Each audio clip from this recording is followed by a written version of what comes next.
Hello everyone, so today we are going to study the next type of chemical reaction, that is single displacement reaction. So today we will be discussing about the single displacement reaction, or in my previous videos I am sure आपने देखा होगा about combination reactions, about the decomposition reactions. यहाँ पर हम एक नई तरीके की रिएक्शन को शुरू करने जा रहे हैं जिसमें हम पढ़ेंगे सिंगल डिस्प्लेसमेंट रिएक्शंस को। ठीक है, देखिए इसका वर्ड ही अपने आप को क्लियर करता है, थोड़ा थोड़ा सा अगर आप समझने की कोशिश करें तो single displacement and then reaction. Now look, what is the word meaning in all? देखिए सिंगल का मतलब सिर्फ एक को डिस्प्लेस होना है, डिस्प्लेस मतलब अपनी जगह को छोड़ना है, और रिएक्शन होने वाली है।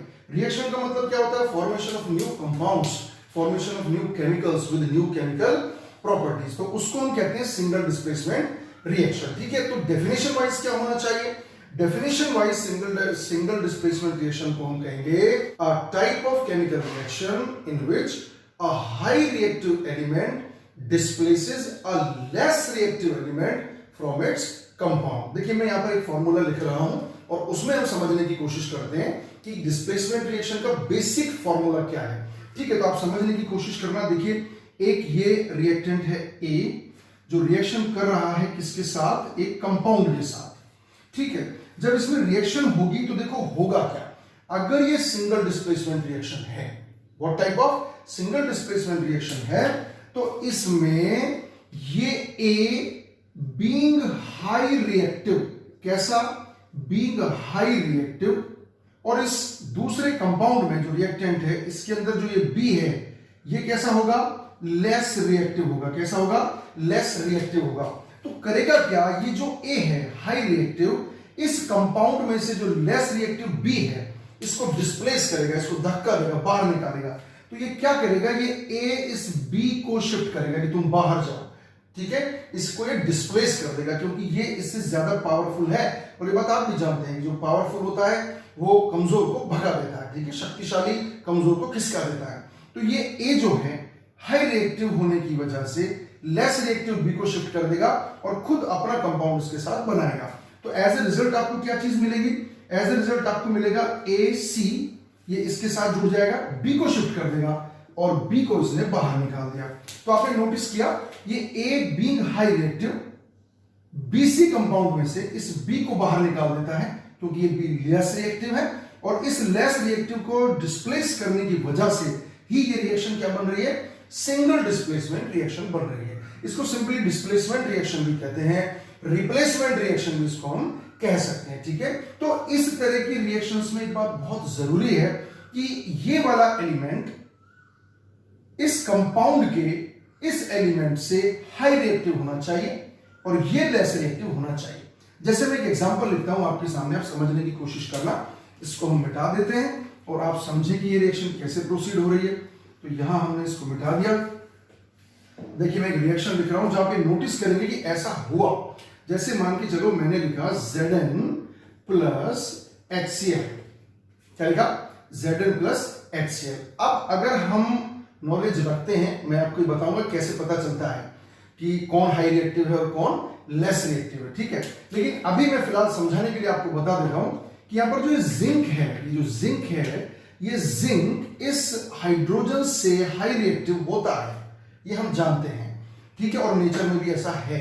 तो होगा क्या? ये जिंक इस हाइड्रोजन को डिस्प्लेस करेगा और इसके साथ जुड़ जाएगा। तो जुड़ने पर जो रिजल्ट आपके सामने आएगा वो आएगा ZnCl2 प्लस H2। इसको मैंने बैलेंस कर दिया, ये हमने इसको बैलेंस कर दिया। अब हो क्या रहा है वास्तव में? यहां पर इस जिंक ने इस हाइड्रोजन को डिस्प्लेस कर दिया। क्या कर दिया? डिस्प्लेस कर दिया, क्योंकि ये अपने आप में हाई रिएक्टिव था। और देखिए इसने इसके साथ जुड़कर एक नया कंपाउंड बना लिया, ZnCl2 के साथ जुड़कर नया कंपाउंड बना लेता है। मैं एक रिएक्शन और लिखता हूं समझाने के लिए आपको।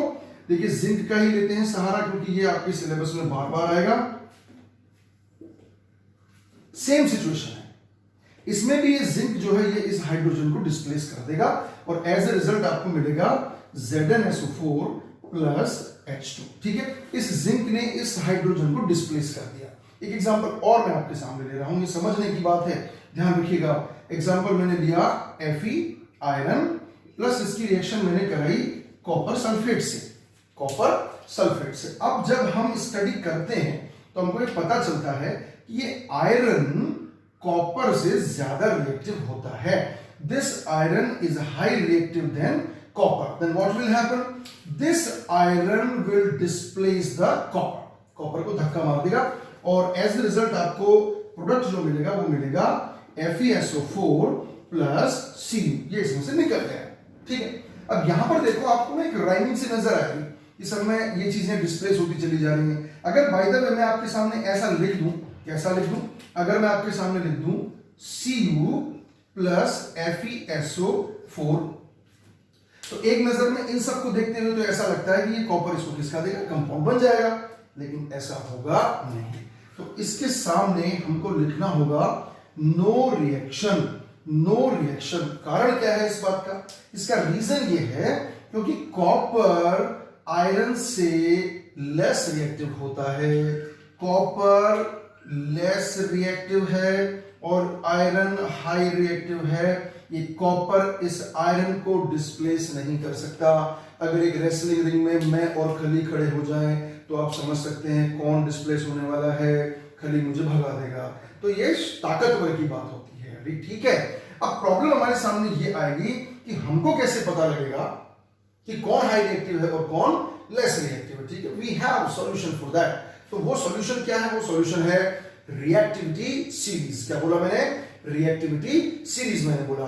तो उस रिएक्टिविटी सीरीज को अगर आप याद कर लेंगे तो आपको ये बात बेहद आसान तरीके से समझ में आ जाएगी कि कौन सा एलिमेंट हाई रिएक्टिव होता है और कौन सा लेस रिएक्टिव होता है। ठीक है, मैं यहां पर आपके सामने दो स्लाइड्स दिखा रहा हूं। एक स्लाइड में आप रिएक्टिविटी सीरीज को देखेंगे जिसमें आप ये देखेंगे कि एलिमेंट्स को हमने अरेंज किया हुआ है in their decreasing order of the reactivity, in their decreasing order of the reactivity. ठीक है, देखिए वास्तव में होती क्या है रिएक्टिविटी सीरीज, हम उसको डिफिनेशन वाइज लेकर आते हैं।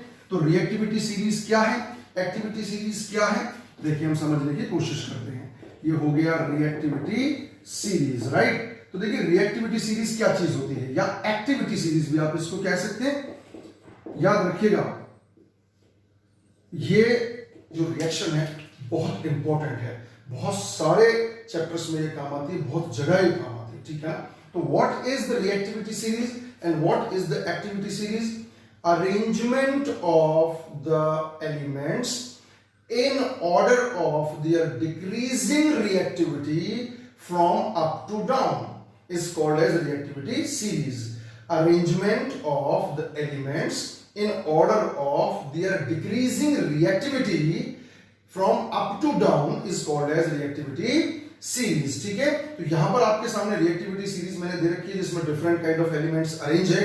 सबसे टॉप वाले जो एलिमेंट्स इसके अंदर होते हैं वो बहुत हाई रिएक्टिव होते हैं, बीच वाले जो होते हैं वो मॉडरेटली रिएक्टिव होते हैं, मध्यम रिएक्टिव होते हैं, और जो सबसे नीचे होते हैं वो लीस्ट रिएक्टिव एलिमेंट्स होते हैं। ठीक है, दिक्कत आती है बच्चों को याद करने में, तो मैं आपको ये ट्रिक भी बता रहा हूं। इस वाली स्लाइड में अगर आप देखेंगे तो हमने एलिमेंट्स के साइड में ट्रिक भी लिखी हुई है, उस स्टेटमेंट को आप याद कर लीजिए और उस स्टेटमेंट के अकॉर्डिंग उसके सिंबलाइजेशन को आप समझ लें और एक्टिविटी सीरीज आपको याद हो जाएगी। इसका याद होना बेहद जरूरी है।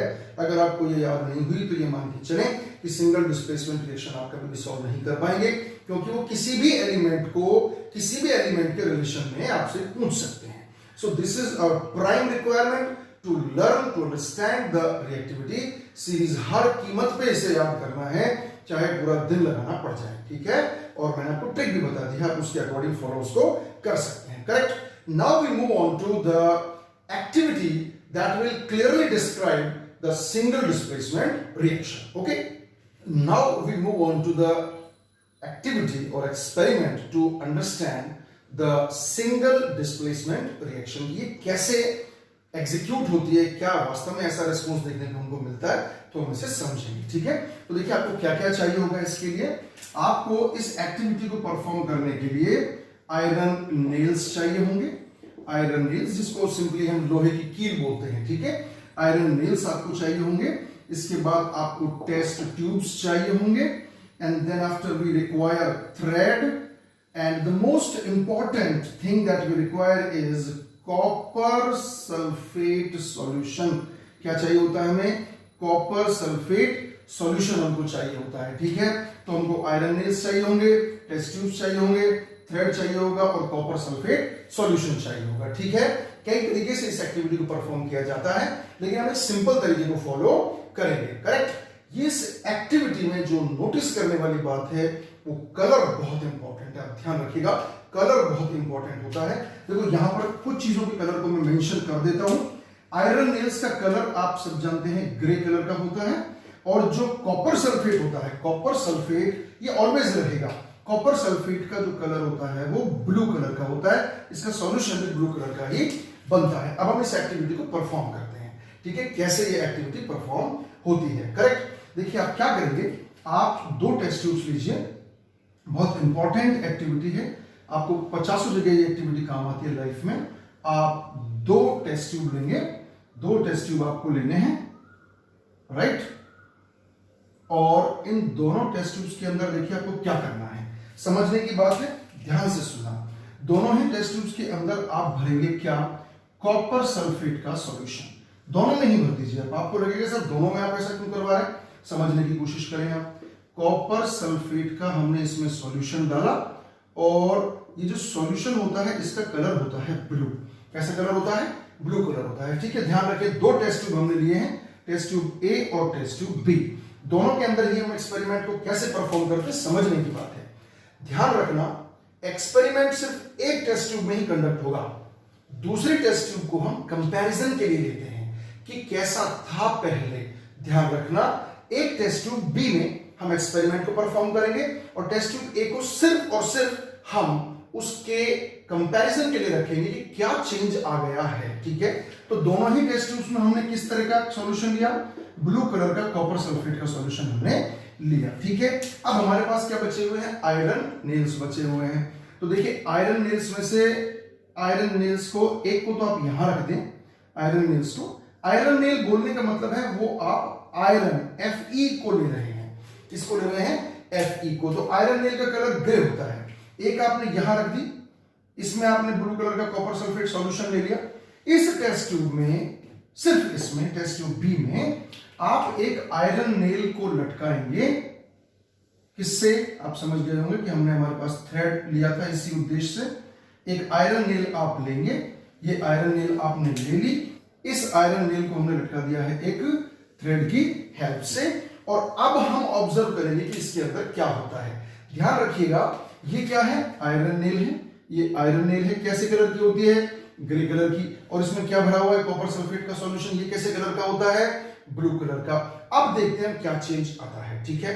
थोड़ी देर बाद हम ये नोटिस करते हैं कि इस वाली टेस्ट ट्यूब के अंदर चेंजेस आने लगे हैं। देखो इनके तो बदलने का क्वेश्चन ही नहीं है, क्योंकि ये तो रिएक्शन करेंगे ही नहीं। लेकिन यहां हमने एक सिचुएशन क्रिएट की है जिसमें हमने आयरन नेल मतलब आयरन मेटल को डाला है कॉपर सल्फेट के सॉल्यूशन में। अब देखो क्या चेंज आता है, ठीक है। बहुत नोटिस करने वाली बात है, ध्यान से समझना। इसमें क्या चेंज आएगा?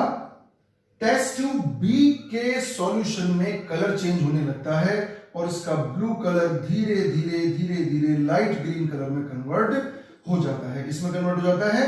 लाइट ग्रीन कलर में कन्वर्ट होने लगता है। सच यह है कि ब्लू कलर का कॉपर सल्फेट सॉल्यूशन अब बदल चुका है ग्रीन कलर के आयरन सल्फेट सॉल्यूशन में। इसमें आयरन सल्फेट सॉल्यूशन में, जो कि ग्रीन होता ही है।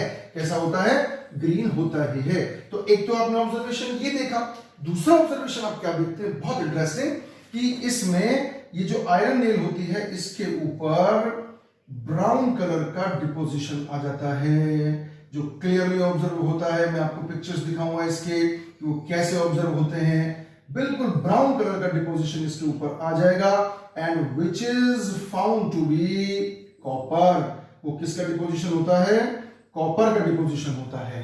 सच क्या है, हुआ क्या है कि ये जो आयरन है, आयरन इसने रिएक्शन की इसके साथ, कॉपर सल्फेट के साथ, कॉपर सल्फेट के साथ, कॉपर सल्फेट के सॉल्यूशन के साथ। और क्योंकि ये आयरन इस कॉपर से ज्यादा रिएक्टिव होता है, हम जानते हैं इस बात को, तो ये आयरन इस कॉपर को डिस्प्लेस करता है। क्या करता है? डिस्प्लेस करता है। और डिस्प्लेस करने के बाद जो रिजल्ट हमारे सामने आता है वो आता है FeSO4 का तो सॉल्यूशन हमें मिल जाता है, और जो चीज बाहर निकली है ब्राउन कलर की, वो कौन सी निकल के आती है आपके सामने? कॉपर निकल के आ जाता है। तो इस आयरन ने इस कॉपर को डिस्प्लेस कर दिया। क्या कर दिया? डिस्प्लेस कर दिया। लेकिन अगर आप इसी एक्टिविटी को अगर रिवर्स करना चाहें, अगर आप चाहें कि मैं इसको रिवर्स कर दूं, जैसे मैं यहां पर साइड में आपको समझा देता हूं ये चीज, अगर आप इसको रिवर्स कर दें, मान के चलो आप ऐसा कर दें कि आप एक टेस्ट ट्यूब लें और इस टेस्ट ट्यूब के अंदर आप आयरन सल्फेट का सॉल्यूशन ले लें। किसका सॉल्यूशन ले लें? आयरन सल्फेट का अगर आपने सॉल्यूशन ले लिया और इसके अंदर आपने कॉपर का वायर डाल दिया। किसका वायर डाल दिया? कॉपर का वायर डाल दिया। तो ऐसा नहीं होगा कि अब उनमें कुछ चेंज होगा, क्योंकि कॉपर लेस रिएक्टिव है और आयरन हाई रिएक्टिव है, इसलिए कॉपर इस हाई रिएक्टिव एलिमेंट आयरन को डिस्प्लेस नहीं कर सकता है। ठीक है, सो this is the activity which performs about the single displacement reaction. ये किसी भी सॉल्यूशन के रिलेशन में आपसे पूछा जा सकता है। ठीक है, जिंक प्लस सिल्वर नाइट्रेट आपसे पूछ लें, एल्यूमिनियम प्लस कॉपर नाइट्रेट आपसे पूछ लें, एल्यूमिनियम प्लस कॉपर सल्फेट आपसे पूछ लें, इन सब का सॉल्यूशन करने का एक ही तरीका है, that is the reactivity series. वो आपको याद करनी ही करनी है। Correct? So today we discussed about the single displacement reactions.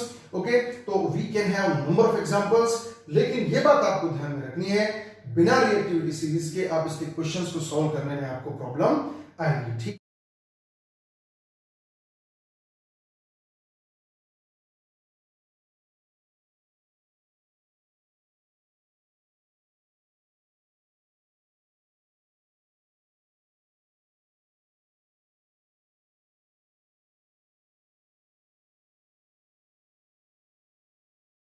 So this is enough for today. Keep studying. Thank you.